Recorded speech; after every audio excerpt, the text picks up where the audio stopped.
اس میں بھی جو مقدمہ طویل ہوتا گیا، بحث الجھتی چلی گئی اور وکلاء جان بوجھ کے اسے پھیلاتے چلے گئے اور پھیلاتے چلے گئے۔ توقع کیا تھی کہ بیچ میں کوئی باہر کا ملک پڑ جائے اور وہ بیچ بچاؤ کر کے ان کی جان بخشی کر دی۔ توقع یہ تھی جو پوری نہ ہوئی۔ نواز شریف صاحب کے معاملے میں مقدمہ تو طویل نہ ہوا، مقدمہ فیصل ہو گیا، لیکن فیصل ہو جانے کے بعد بار کی قوتوں نے اپنا کردار ادا کیا۔ اب مجھے نہیں معلوم کہ میرے دوست کی کیا حکمت عملی ہوگی، لیکن یہ حکمت عملی عمومی طور پہ دکھائی دے رہی ہے ابھی سے کہ یہ چوتھی شاید اپلیکیشن ہے جو اسلام آباد ہائی کورٹ سے مسترد ہوئی ہے ان 2-4 دنوں کے درمیان۔ اس کے بعد ایک سپریم کورٹ میں لگ گئی ہے کہ آپ نے 31 جولائی کو جو فیصلہ کیا تھا اسے ری وزٹ کریں۔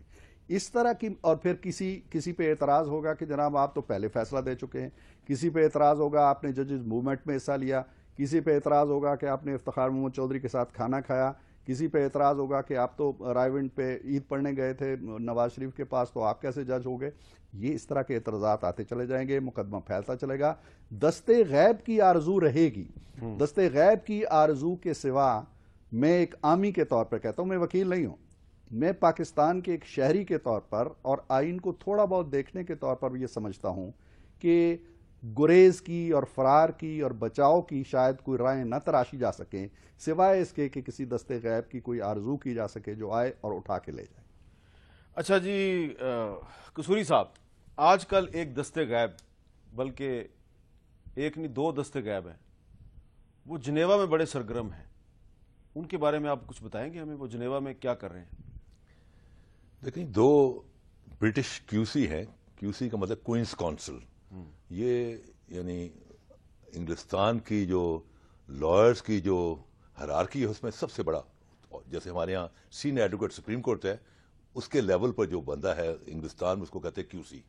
2 QC جو ہیں جن کو کہ پاکستانی کمیونٹی ان انگلینڈ سی، کیونکہ سم ہاؤ دی ادر جو پاکستانی کمیونٹی ابراڈ ہے وہ جنم شرف کی بڑے قائل ہے، بڑا چاہتی ہے، انہوں نے ان کو گیج کیا اور 2 دفعہ وہ سوئٹزرلینڈ ہو بھی آئے، اور انہوں نے معاملے کو جو انٹرنیشنل ہیومن رائٹس کمیشن ہے اس کے سامنے پٹ اپ کیا، اس کو ہیومن رائٹ کا ایک معاملہ بنانے کے لیے۔ ہیومن رائٹ ایک ایسا سینسٹیو ایریا ہے کہ جہاں دنیا کے تمام انٹلیکچوئل، جرنلسٹ، رائٹر سارے اکٹھے ہو جاتے ہیں۔ مثلا آج اگر ہمارے ہاں چودھری افتخار صاحب بجائے اپنا اس کے سموسے کے اوپر اپنا اور چینی کے اوپر اپنا سو موٹو کرنے بجائے اگر ڈرون کے اوپر بھی اپنا وہ سو موٹو کرتے، اور لائرز بجائے انڈیپینڈنس جوڈیشری اور اس کے بارے میں اگر وہ نکل آتے گلی بازاروں میں اور ڈرون کو ہیومن رائٹ ایشو بناتے، تو میں آپ کو ایشور کرتا ہوں کہ امریکہ کے اندر بہت سارے تھنک ٹینک اور جو انڈیپینڈنٹ رائٹرز اور جرنلسٹ ہیں وہ باہر نکل آتے کہ بھائی مارنے کی تو گئے ایک کو تو 50 اور دوسرے مار دیے، تم نے کولیٹرل ڈیمیج کر دیا، یہ کس کھاتے میں تھی؟ تو دنیا باہر نکل آتی۔ تو میں یہ سمجھتا ہوں کہ یہ جو گئے ہیں QC، انہوں نے یہ اس کو ہیومن رائٹ ایشو بنا رہے ہیں۔ ایک میں آپ سے عرض کروں گا جناب کہ یہ جو میں آپ سے التجائی کر سکتا ہوں کہ یہ جو غداری کا لفظ ہے، یہ جو ہے غداری ہوتی ہے ریاست کے ساتھ، اسی آئین شکنی کہہ سکتے ہیں، غداری ریاست سے ہوتے ہیں۔ میر جعفر میر صادق غدار تھے جنہوں نے آزادی ہند کے راستے میں رکاوٹ لی، انگریز سے مل گئے۔ ایک پاکستان کا سپہ سالار پاکستان کی ریاست کے خلاف کیسے غدار ہو سکتا ہے؟ تو میں یہ سمجھتا ہوں کہ یہ جنہوں نے بھی یہ کوائن فریز کی ہے غداری، اس کو چینج کیا جائے۔ غدار ایک سپہ سالار نہیں ہو سکتا پاکستان کی فوج کا اپنی ریاست کے خلاف۔ ہاں، ریاست کے اندر آئین کی اگر سکتی ہے تو آئین شکنی کا مقدمہ ہے، غداری کا مقدمہ نہیں ہے۔ اس کو جو اس کا نامنکلیچر جو ہے اس کو بدلا جائے۔ بٹ قصوری صاحب، وہ ہائی ٹریزن جو کہتا ہے کانسٹیٹیوشن، اس کا کیا ترجمہ ہے؟ اس کا یہ نہیں بن، غداری نہیں بنتا۔ نہیں، ہائی ٹریزن کا کیا ترجمہ؟ یہ پڑھ لیتے ہیں ذرا۔ یہ جو آرٹیکل 6 ہے وہ کہتے ہیں سنگین غداری۔ سنگین غداری کوئی شخص جو طاقت کے استعمال یا طاقت سے یا دیگر غیر آئینی ذریعے سے دستور کی تنسیخ کرے یا تنسیخ کرنے کی سعی یا سازش کرے، تخریب کرے یا تخریب کرنے کی سعی یا سازش کرے، سنگین غداری کا مجرم ہوگا۔ But this is a wrong term. I protest. میرا کام تھا پروٹیسٹ نہیں، ٹھیک ہے۔ میں کہتا ہوں کہ اس کو آپ آئین شکنی کی ہے کہ آئین شکنی بذات خود بڑا ایک سیریس الزام ہے کہ آپ نے ایک دستور کو اور آپ نے میر جعفر کا ذکر کیا۔ آپ کو پتہ ہے نا، میر جعفر جو ہے وہ آرمی چیف تھا سراج الدولہ کا۔ آرمی چیف تھا سراج الدولہ کا. ہاں تو لیکن اس وہ تو انگریز کے ساتھ مل گیا تو کیا آپ کا اس نے اپنی توپوں میں آپ کا آرمی چیف کیا ہندوستان کے ساتھ مل گیا؟ نہیں، ہم یہ نہیں کہہ رہے. کیا آپ کا کوئی دو چار نہیں ضلع بالکل آپ صحیح کہہ رہے ہیں. آپ صحیح کہہ رہے ہیں. ہم صرف یہ کہہ رہے ہیں کہ جو آرٹیکل 6 میں جو تاریخ کی گئی ہے، میرا کام تھا آپ کو ایک پروٹیسٹ کرنا. ٹھیک ہے. یہ پاکستان کے عوام کا فیصلہ ہے کرے گی کہ میں صحیح کہہ رہا ہوں یا آپ صحیح کہہ رہے ہیں. میں کہتا ہوں کہ یہ غداری کا لفظ میں نے نہیں کہا. میں آپ کے کہنے پہ میں اس کو جی آپ نے مجھے کیا سجیسٹ کیا ہے؟ میں نے کہا کہ قانون آئین شکنی. چلے میں جی ابھی آج کے پروگرام میں صرف آئین شکنی کہوں گا، میں غداری نہیں کہوں گا، کیونکہ قصوری صاحب کا میں احترام کر دیا. قصوری صاحب تو ایک نقطہ نظر رکھتے ہیں. وہ شاید یہ کہیں کہ یہ آئین شکنی بھی نہیں ہے، یہ آئین سے تھوڑا بہت انحراف تھا معمولی سا، ان کو استحقاق حاصل ہے وکیل ہونے کے لیے. میں یہ کہہ رہا ہوں کہ یہ وہ الفاظ ہیں جو نہ آپ نے دیے ہیں نہ میں نے دیے. بالکل ٹھیک ہے. یہ کانسٹیٹیوشن نے دیے ہوئے ہیں. ٹھیک ہے. اچھا اب طارق محمود صاحب، کانسٹیٹیوشن کی بات ہو رہی ہے تو پاکستان کے ایک بہت بڑے کانسٹیٹیوشنل لائر ہیں جناب شریف الدین پیرزادہ صاحب، وزیر قانون بھی رہے ہیں، اور یہ جو آئین ہے اس پہ ان کی بڑی گہری نظر ہے، اور آپ بھی سپریم کورٹ کے وکیل ہیں. آپ کو پتا ہے وہ کبھی کرمنل ٹرائل کے لیے نہیں آئے کبھی؟ نہیں، اس کی بنیادی وجہ ایک اور ہے. دیکھیں ایک نہیں، میں نے سوال پوچھا. نہیں میں عرض کر رہا ہوں. کرمنل ٹرائل کے لیے میں نہیں آتے وہ. نہیں اس لیے کہ یہ صرف ایک کرمنل ٹرائل نہیں ہے. نہیں، میں یہ آپ سے یہی سوال کرنا چاہ رہا ہوں کہ شریف الدین پیرزادہ صاحب اس مقدمے میں یعنی کہ کرمنل ٹرائل میں آ کے پرویز مشرف صاحب کا دفاع کریں گے، یہ ایک بہت بڑا معجزہ نہیں ہے؟ نہیں، اس کی ایک وجہ ہے نا جو میں سمجھ رہا ہوں. یہ دیکھیں، یہ صرف ایک لیگل کیس نہیں ہے، یہ ایک پولیٹیکل کیس بھی ہے، لیکن یہ صرف پولیٹیکل کیس نہیں ہے، یہ بنیادی طور پر ایک کانسٹیٹیوشنل کیس ہے. کیونکہ اس میں جو بحث ہونی ہے نا بہت سی چیزوں پر، وہ کانسٹیٹیوشنل بحث ہونی ہے. ٹھیک ہے. تو اس لیے ان کو لایا گیا. بلکہ میں آپ کو بات بتا دوں، میرا ایک پرسپشن ہے، میں ذرا احتیاط سے بات کروں گا، کہ اس سے پہلے جو سپریم کورٹ میں پٹیشن چل رہی تھی جس میں یہ قصوری صاحب تو ڈیفینڈ بھی کر رہے تھے، جس میں سندھ ہائی کورٹ بار والا نہیں، یہ کیس جس میں کہا گیا تھا کہ یہ گورنمنٹ کو کہا جائے کہ ان کے خلاف آرٹیکل 6 کا مقدمہ دائر کیا جائے، تو اس میں بھی میرا پرسپشن یہ ہے کہ اس میں بھی ڈیفینیٹلی ان کی ایڈوائس جو ہے موجود تھی، وہ اس میں آن بورڈ تھے. ٹھیک ہے. نہیں تو آپ کے خیال میں شریف الدین پیرزادہ صاحب جیسی ایک بڑی شخصیت جو ہے وہ اگر اس کیس میں مشرف صاحب کا دفاع کر رہی ہے تو ان کے مقابلے پہ اکرم شیخ صاحب ہیں تو کیا ہوگا؟ نہیں دیکھیں نا، یہ میں آپ کو ایک چھوٹی سی بات بتاؤں. دیکھیں اس باتوں سے کوئی فرق نہیں پڑتا. میں آپ کو بتاؤں فرق پڑتا ہے اسسٹنس کے لحاظ سے، لیکن آپ اس بات کو کیوں بھول جاتے ہیں کہ الٹیمیٹلی جو فیصلہ کرنا ہے وہ تو جج صاحبان نے کرنا ہے. میں آپ کو ایک پریکٹیکل ایکسپیرینس بتا دوں. دیکھیں بعض اوقات ایسا ہوتا ہے کہ دیکھیں 3 جج سپریم کورٹ میں بیٹھے ہوئے ہیں، اگر ایک آدمی اپنا ایک بریف لے کر آیا ہے تو صرف اس کو اس بنیاد پر نان سوٹ نہیں کیا جا سکتا کہ ایک میری طرح کا نالائق وکیل آ گیا ہے. یہ جج ایڈمنسٹریشن آف جسٹس جو ہے جج صاحبان کی ذمہ داری ہے. وکیل کا کام صرف ہوتا ہے اسسٹ کرنا. تو اگر اسسٹنس نہیں بھی ہوگی تو جج صاحبان ہے، ان کا کام ہے کہ آئین کو، قانون کو انٹرپریٹ کرنا. تو اس سے کوئی فرق نہیں پڑے گا کہ اے آتا ہے یا بی آتا ہے. لیکن وہ اس لیے ضرور آئے ہیں، جو میری اپنی ایک سوچ ہے کہ چونکہ اس میں کانسٹیٹیوشنل پوائنٹس ریز ہوں گے، ڈیبیٹ ہوگی، تو اسی وجہ سے ابھی آپ نے اس لیے دیکھا نا کہ کسی جگہ پر انور منصور صاحب بحث کر رہے ہیں، کسی جگہ کوئی اور صاحب بات کر رہے ہیں، لیکن کسی جگہ جو ہے وہ شریف الدین پیرزادہ ہوگا. تو جہاں کانسٹیٹیوشنل میٹر آئیں گے یا سنگین قسم کی لیگل بحث ہوگی تو شاید وہاں پر جو ہے نا پیرزادہ صاحب سامنے آئیں گے. اچھا عرفان صدیقی صاحب، یہ بھی خبریں اسلام آباد میں گرم ہیں کہ کچھ دوست ممالک کا مطلب ہے کہ کوئی برادر اسلامی ملک، وہ بھی نواز شریف صاحب کی حکومت سے یہ کہہ رہے ہیں کہ جی مشرف صاحب کو اب باہر جانے دیں. ایک سپر پاور بھی دباؤ ڈال رہی ہے کہ آپ ان کو باہر جانے دیں، اور اسٹیبلشمنٹ یعنی کہ فوج، اس کی بھی یہ خواہش ہے کہ مشرف صاحب کا ٹرائل نہ ہو. تو آپ کا کیا خیال ہے کہ واقعی کوئی دوست ملک نواز شریف صاحب سے کہہ رہا ہے کہ بھئی مشرف صاحب کو جانے دیں، یہ دوبارہ واپس نہیں آئیں گے؟ دیکھیے میر صاحب، یہ تینوں باتیں جو آپ فرما رہے ہیں یہ قیاس آرائیاں ہیں. ان میں کوئی شواہد ٹھوس نہیں آئے ہیں کہ کسی دوست اسلامی ملک نے کہا ہو یا باہر کی کسی قوت نے کہا ہو یا اسٹیبلشمنٹ نے ایسا چاہا ہو. یہ قیاس آرائیاں ہو سکتی ہیں، اندازے ہو سکتے ہیں. میں ایک چیز کا گواہ ہوں اور میں آپ کے اس پروگرام میں وہ شیئر کرنا چاہتا ہوں، وہ بات جو کسی وقت وزیر اعظم نے غالباً آپ سے بھی شیئر کی تھی، مجھے یاد پڑتا ہے، اور مجھ سے بھی انہوں نے تفصیل سے بتایا تھا مجھے. اس وقت وہ وزیر اعظم نہیں تھے. وزیر اعظم نہیں تھے. جب آصف علی زرداری صاحب اور مولانا فضل الرحمان صاحب اور اسفندیار ولی صاحب، یہ تینوں شخصیات ان کے پاس گئی تھیں. اور انہوں نے کہا تھا کہ ہم مشرف صاحب کے اقدامات کو بشمول یہ کیس جو آج چل رہا ہے 3 نومبر کے اقدام کے انڈیمنٹی دینا چاہتے ہیں. اسمبلی وجود میں آ چکی تھی 2008 کی. تو وزیر اعظم جو آج ہیں اس وقت قائد حزب اختلاف کہہ لیں یا ایک عام سیاستدان تھے, انہوں نے کہا جی کہ میں تو آن بورڈ. کہنے لگے کیوں دیں گے ہم؟ انہوں نے کہا جی اسٹیک ہولڈر سے ہماری انڈرسٹینڈنگ ہو چکی ہے. انہوں نے کہا کون سے اسٹیک ہولڈرز ہیں؟ تو غالباً انہوں نے یہ نام لیے جو 3 آپ نام لے رہے ہیں, کسی نہ کسی حوالے سے ان تینوں کا ذکر آیا. امریکہ اور آرمی, امریکہ کہہ لیں, آرمی کہہ لیں, وہ دوست ملک جس کی طرف آپ اشارہ کر سعودی رہے ہیں عرب. وہ کہہ لیں. تو انہوں نے کہا جی کہ میری کوئی انڈرسٹینڈنگ کسی سے نہیں ہے, نہ میں اسٹیک ہولڈرز کو جانتا ہوں, میں انڈیمنٹی کے اس عمل میں شریک نہیں ہوں گا, آپ دینا چاہتے ہیں تو دے دیں. تو وہ معاملہ وہاں رک گیا. مجھے یہ بھی اندازہ ہے کہ اس مقدمے کے اندراج سے پہلے شاید دباؤ پڑتا رہا ہو, شاید انہیں کہا جاتا رہا ہو کہ یہ نہ کریں. تو وہ دباؤ کا ایک ایسا مرحلہ تھا جہاں وہ قوتیں جن کی طرف آپ اشارہ کر رہے ہیں کارگر ہو سکتی تھیں اور کوئی نہ کوئی ہیلے بہانے سے ان کو باہر بھیج دیا, جیسے آج ایک خبر میں کہا گیا ہے, تو مقدمہ درج ہی نہ ہوتا. مقدمے کا اندراج اس چیز کی شہادت دیتا ہے کہ شاید ان قوتوں کی بات نہیں سنی گئی اور انہوں نے کہا جی کہ نہیں, کم وقت میں ہم نے یہ مقدمہ دائر کرنا ہے. اب وہ دائر ہو گیا. اب میرا خیال یہ ہے کہ جو حکومت کے بس میں ایک چیز تھی, اختیار تھا اس کا, وہ اختیار اس کا چھوٹ گیا. اب وہ یہ مقدمہ واپس نہیں لے سکتی. واپس لے گی تو سیاسی طور پر اسے بڑی مشکلات آئیں گی. وہ اس مقدمے کو پرسو کرے گی. مقدمے کے دوران اب سارے معاملات عدلیہ کے ہاتھ میں آ گئے. ایگزٹ کنٹرول لسٹ سے شاید یہ حکومت نہ نکال سکے, عدلیہ ہی نکالے گی. باہر جانے کی اجازت اب نواز شریف نے نہیں دینی, عدلیہ نے دینی ہے.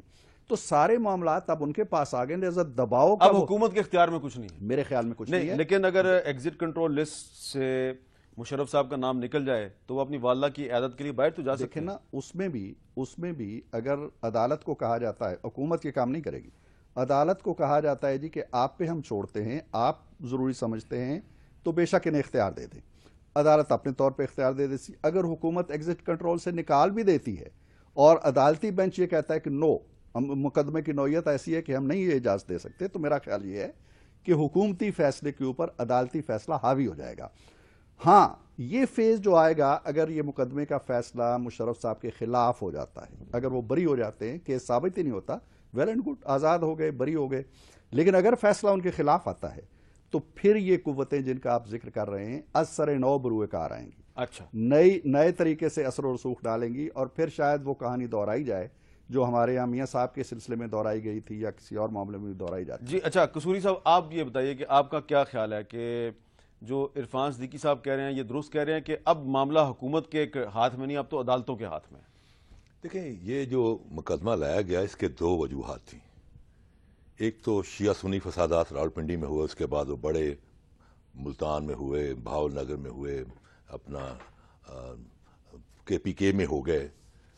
تو بجائے گورنمنٹ اس پر فوکس کرتی, یہ ایز اے ڈائیورشنری ٹیکٹکس کہ جب گورنمنٹوں کے پاس مسائل کو حل کرنے کا کوئی طریقہ کار نہ ہو تو نان ایشو پر لوگوں کی نگاہ کو مرکوز کرتے, اس کو کہتے ہیں ڈائیورشنری ٹیکٹکس. یہ گورنمنٹوں کا پرانا سٹائل ہے. دوسرا یہ تھا کہ ان کے جو نقاد تھے وہ روز اٹھتے بیٹھتے کہتے تھے کہ میاں نواز شریف آپ تو گلا پھاڑ پھاڑ کے کیمپین کے دوران کہتے تھے کہ ہم جنرل مشرف کو کٹہرے میں لائیں گے, اب آپ پاور میں آ گئے, آپ کیوں نہیں کرتے؟ تو انہوں نے اس کرٹیسزم کے ڈر خوف سے بال جو ہے وہ عدالت کی کورٹ میں پھینک دیا ہے اور آپ بری ذمہ ہو گئے. ایک میں آپ کو بتاؤں جی, بات یہ ہے, دیکھیں آپ کے ہاں جرنلسٹ ہوتے ہیں, کسی سکھر میں کوئی اللہ بچاؤ کوئی چھوٹے سے اخبار کے جرنلسٹ کو کوئی پولیس والا بدتمیزی کر دے تو آپ سارے جرنلسٹ اکٹھے ہو جاتے ہیں, سارے اکٹھے ہو جاتے ہیں. اسی طرح ہمارے وکیلوں میں کسی وکیل سے کوئی پولیس والا بدتمیزی کر دے یا کوئی جج بدتمیزی کر دے تو سارے وکیل پاکستان کے بار کونسل اکٹھی ہو جاتی ہیں, کیونکہ برادری ہے. وہ کہتے ہیں بھائی کالے کوٹ کی عزت ہے, قلم کی عزت ہے, آپ کو اپنی عزت کا خیال ہوتا ہے کہ آپ یہ نہیں دیکھتے کہ اللہ بجاؤ کے ساتھ بدتمیزی ہو, کہتے ہیں ہم احمد بھی کہتے ہیں میرے ساتھ ہوئی ہے, میرے ساتھ بھی کل ہو سکتی ہے. دیٹ از دی ایٹیچیوڈ. اب چیز یہ ہے کہ فوج بھی ایک برادری ہے جس میں جب آپ ایک دفعہ چلے جائیں تو نہ رائیں رہتا ہے, نہ جاٹ جاٹ ہے, نہ گجر, نہ بلوچ, نہ پٹھان, نہ پنجابی. وہ ایک افواج پاکستان کے ایک حصہ بن جاتے ہیں. وہ غازی یا شہید ان کا نسب العین ہوتا ہے, ان کا مرنا جینا اکٹھا ہوتا ہے. اب آپ کے پاس کوئی آپ اکٹھے ہو جائیں تو آپ کے پاس تو صرف قلم ہے, آپ قلم سے کسی کو خراب کر سکتے ہیں. ہمارے پاس زبان ہے, اسی وکیلوں کا ہم زبان سے کر. اس برادری کے پاس بندوق ہے,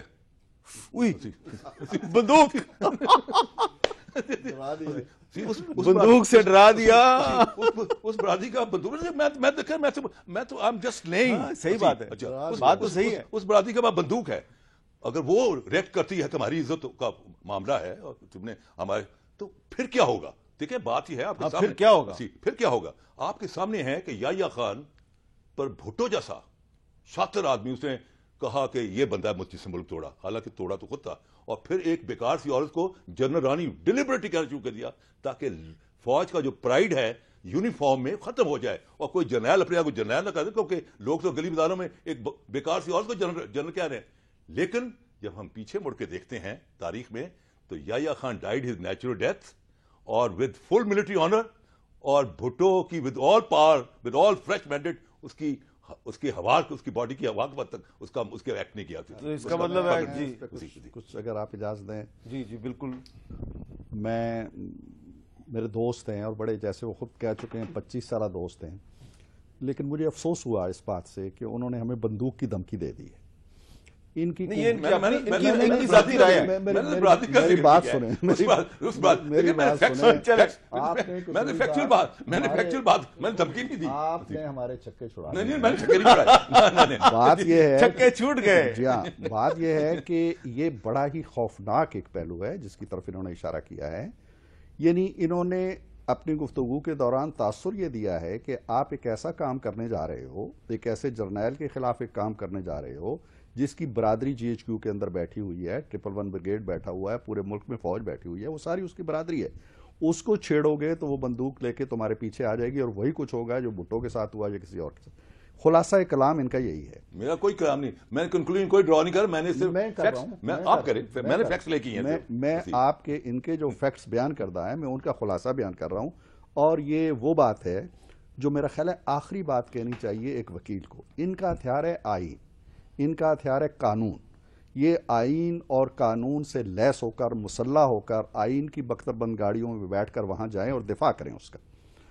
اور ہم اس کے ساتھ ہوں گے. ہم نہیں چاہتے کہ وہ پھانسی چڑھے اگر وہ بے گناہ ہے, تو ہم نہیں چاہتے کہ وہ عمر قید ہو اگر وہ بے گناہ. یہ اس کی بے گناہی ثابت کریں اپنے دلائل سے, آئین کی سبز کتاب سے, قانون سے. مت دھمکی دیں ہمیں کہ اس کی برادری بیٹھی ہوئی ہے اور بندوق لے کے آ جائے گی.